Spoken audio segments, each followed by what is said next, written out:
Millions lost, thousands dead. The world trembles on the brink of war. August 17, 2025.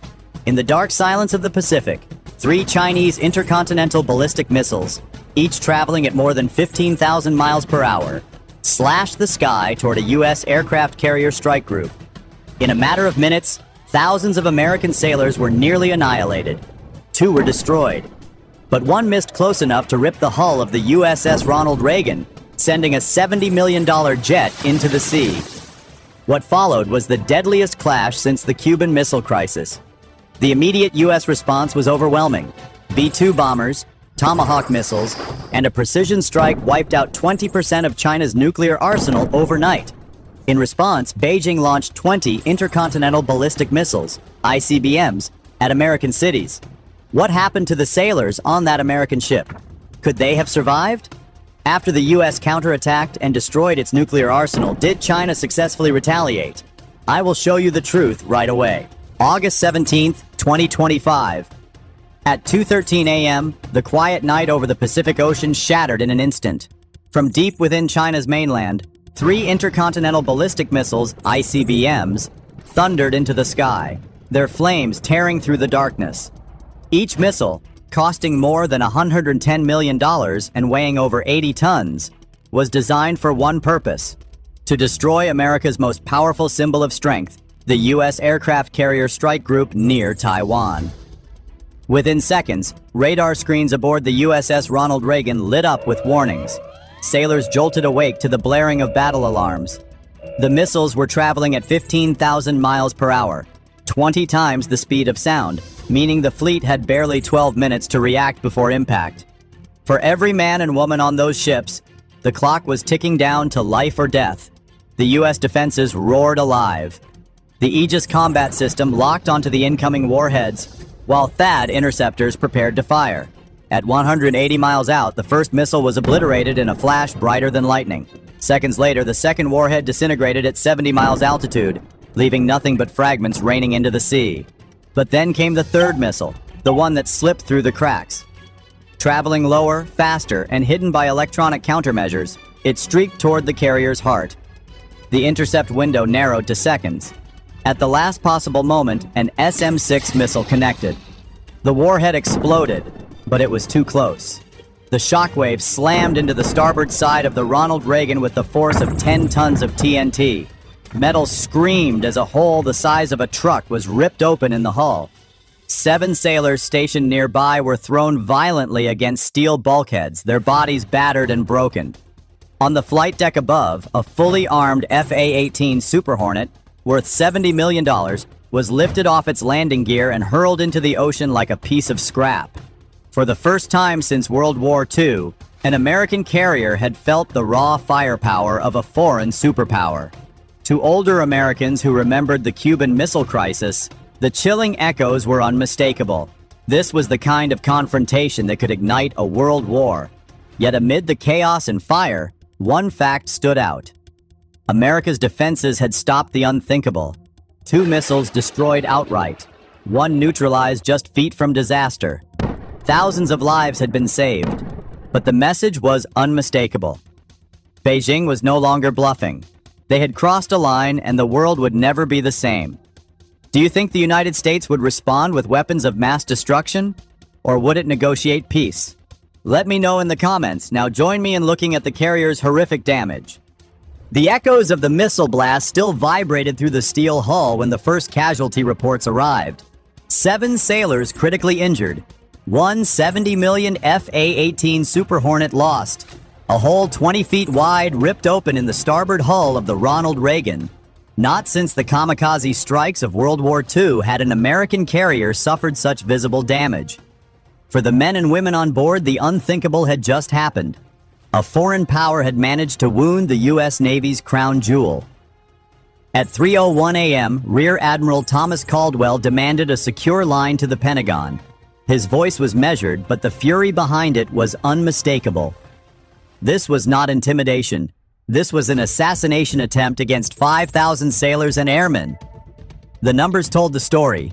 If just one of those ICBMs had penetrated the final defense ring, The blast equivalent of 1.5 million pounds of TNT could have obliterated the carrier outright, killing thousands in seconds and sinking a $13 billion warship into the Pacific.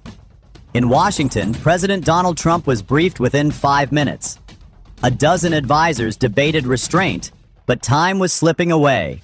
At 3:08 a.m., he gave the order with just 4 words: strike back, make it count. The retaliation plan unfolded with terrifying precision. EA-18G Growler jets would launch first, projecting electronic noise powerful enough to blind enemy radar across a 200-mile corridor. Behind them, 4 B-2 Spirit stealth bombers, each worth $2.2 billion, armed with GBU-57 bunker busters weighing 30,000 pounds each. Bombs capable of penetrating 200 feet of reinforced concrete before detonation. To support the bombers, 4 KC-135 tankers carried enough fuel to keep the strike package airborne for an additional 12 hours. Overhead, 20 F-35 Lightning II fighters worth a combined $1.6 billion would provide an aerial shield, intercepting any Chinese aircraft or missile threat. From the sea, 15 Tomahawk cruise missiles, each with a range of 1,000 miles and a warhead packing 1,000 pounds of explosives, would follow the B-2 strikes by just seconds, compounding the shockwave into devastation no bunker could survive. By 3:22 a.m., the order was signed. Flight decks thundered as catapults launched the first wave into the night sky. The operation's combined firepower represented over $10 billion of American steel and technology, all aimed at one purpose: erasing the bases that had dared to launch missiles at the United States Navy. For the sailors standing on the deck, watching jet after jet disappear into the black horizon, there was no more fear, only resolve. China had drawn first blood. Now America would answer with overwhelming firepower, and the world would never forget what came next. Now America would respond with overwhelming firepower, and the world would never forget what happened next. Support us by liking and subscribing. Now join me in witnessing the fury of American military might. The night over the Pacific exploded into motion. By 3:30 a.m., the first wave of EA-18G Growlers screamed off the deck, their engines burning white-hot.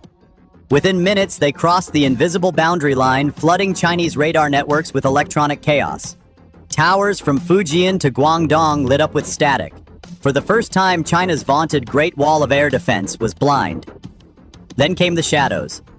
At 3:47 a.m., 4 B-2 Spirit bombers, each worth $2.2 billion, slipped silently across the Pacific sky.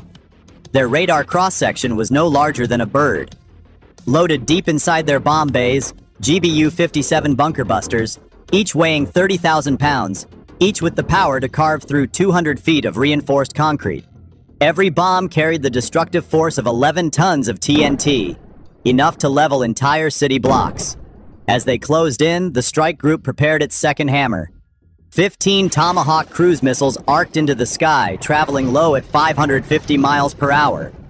Their timing was choreographed down to the second, arriving just after the B-2 bombs hit, so the dual shockwaves would merge into one overwhelming blast. At 4:02 a.m., the first bombs fell. The target, China's missile production facility in Qingdao, a massive underground complex stretching the size of 40 football fields. The earth shook as the bunker busters drove straight through the surface, detonating with a thunder that registered 5.4 on the Richter scale. Entire sections of reinforced concrete collapsed inward, crushing missile silos and command rooms. Moments later, the Tomahawks arrived, igniting the wreckage into an inferno. Witnesses described the blast as a fireball nearly half a mile wide. Simultaneously, the second B-2 released its payload on a fuel depot in Fujian. Each bunker buster tore through underground tanks holding over 5 million gallons of liquid propellant. The detonation produced a chain reaction so violent that the fireball climbed nearly 2,000 feet into the sky, visible from Taiwan's western shoreline. The third and fourth B-2s struck a hardened command center outside Shanghai, built to survive a nuclear strike. But nothing could withstand 60,000 pounds of steel and explosives dropped in under 30 seconds, followed by precision cruise missiles exploding in sequence. Communications arrays shattered. Concrete towers fell. Inside the bunker, 10 senior Chinese officers, including 2 major generals, were killed instantly. By the time the smoke began to settle, over 300 Chinese troops were confirmed dead, on 200 wounded, and 3 of Beijing's most strategic bases lay in ruins. Entire missile brigades were crippled in a single hour. For the U.S. fleet watching from the Pacific, the effect was electrifying. Radar screens that once showed threats now glowed with silence. The Chinese mainland was burning in 3 separate locations, its missile forces crippled, its command structures shattered. Sailors on the Ronald Reagan looked out across the ocean, feeling history unfold. For many of them, it was like watching a scene out of the Gulf War's shock and awe campaign, but magnified tenfold.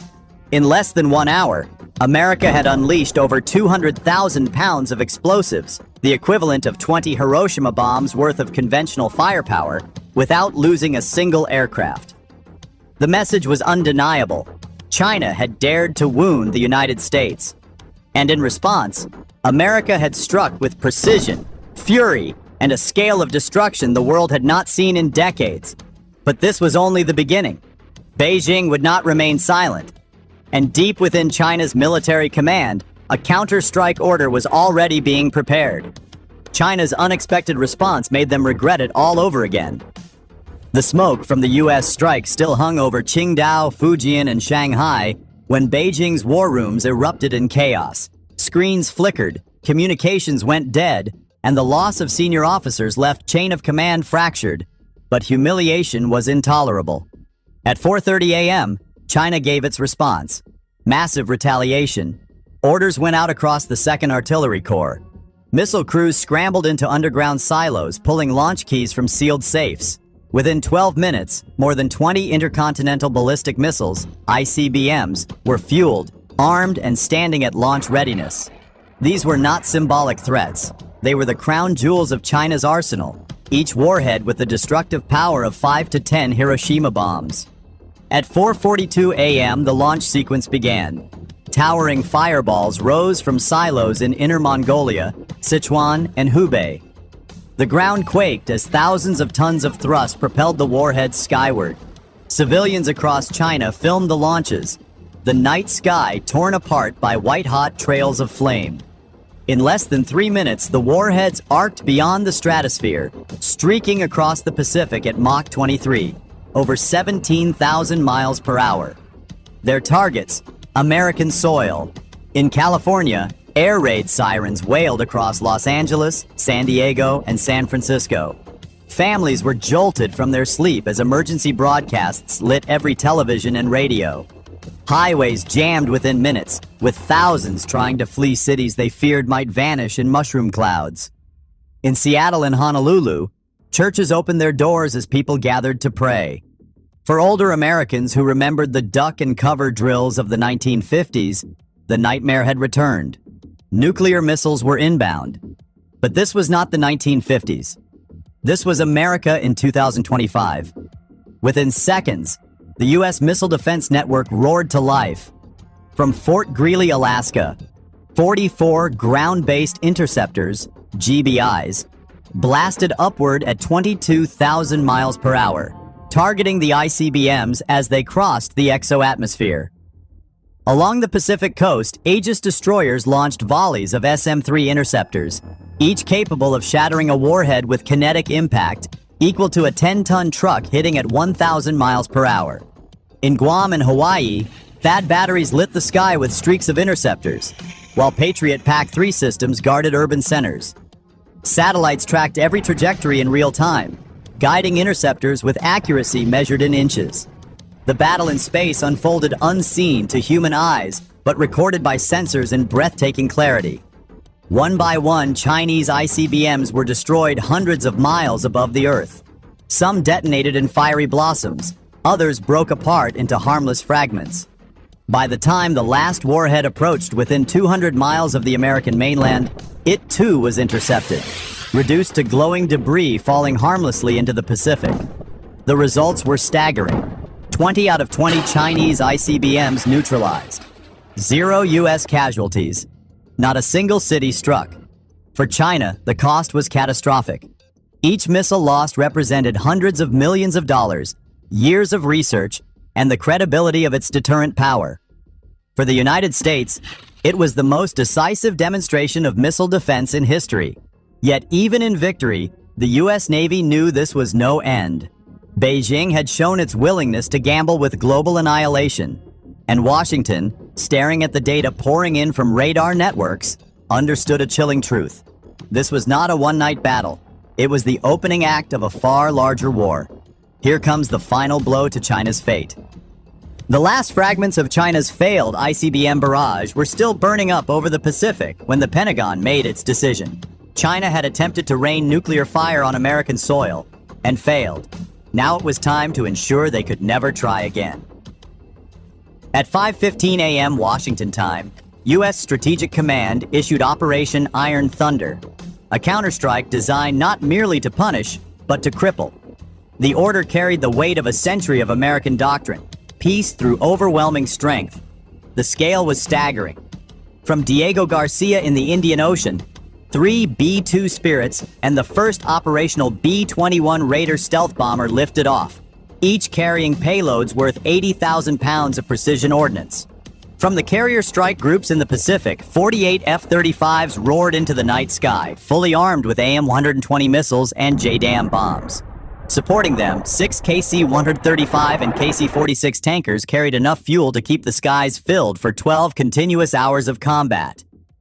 And then came the most fearsome addition.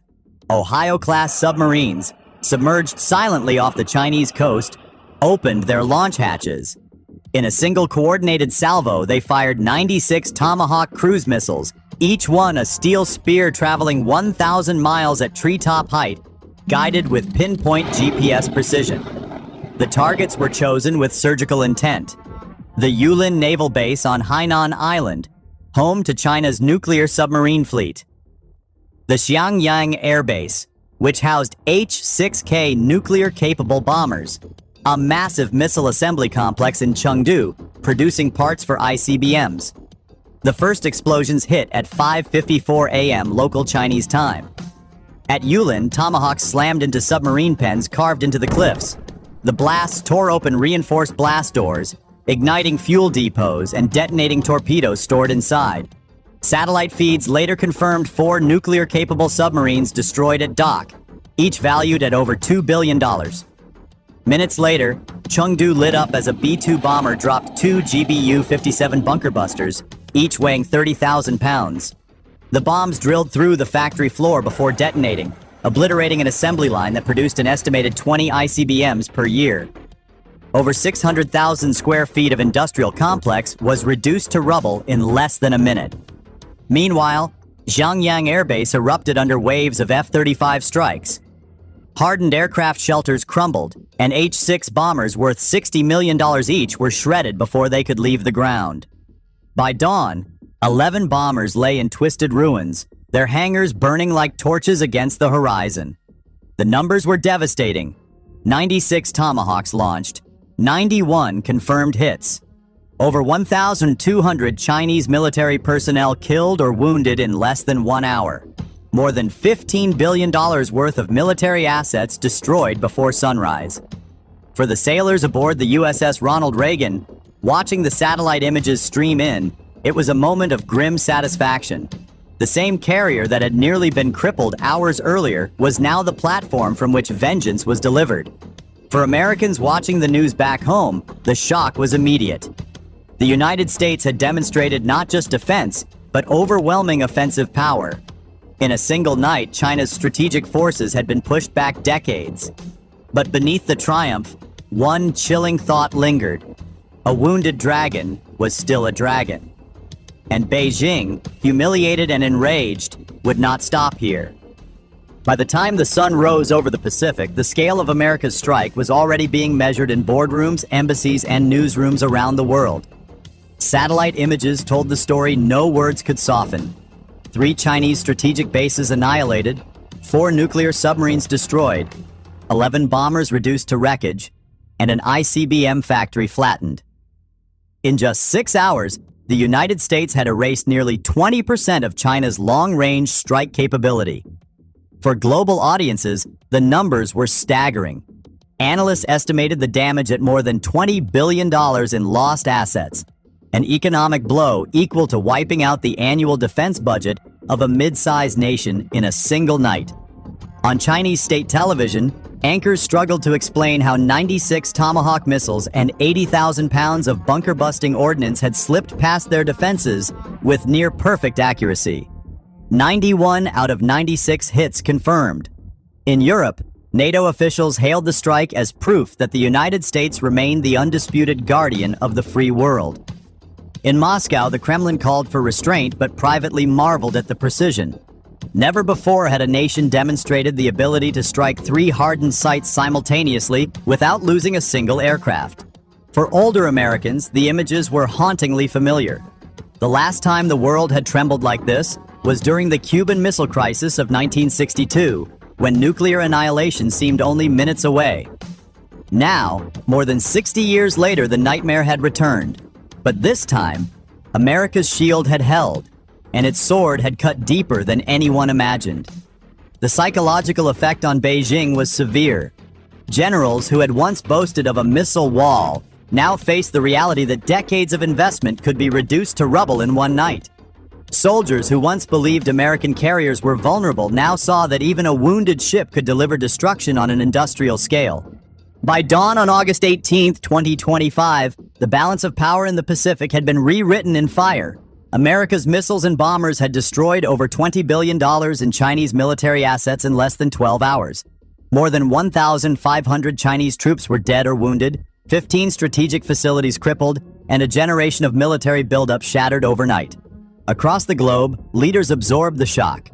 In Tokyo, officials called it the largest one-night strike since the Gulf War. In London, analysts noted that America had unleashed more firepower in 6 hours than Britain used during the entire Falklands War. Even in Moscow, officials admitted privately that no defense system on Earth could have survived such a coordinated assault. For older Americans, the parallels were chilling. The 1962 Cuban Missile Crisis had brought the world to the brink of annihilation, but that standoff ended without a shot fired. This time, missiles had flown, bases had burned, and thousands had bled. And yet, thanks to the most advanced missile defense system ever built, 20 Chinese ICBMs, each capable of killing millions, had been destroyed before reaching U.S. soil. 0 American lives lost. The message was undeniable. To strike at the United States was to invite ruin. But history carried a darker lesson too. A humiliated adversary is never safe, and a cornered superpower can still lash out.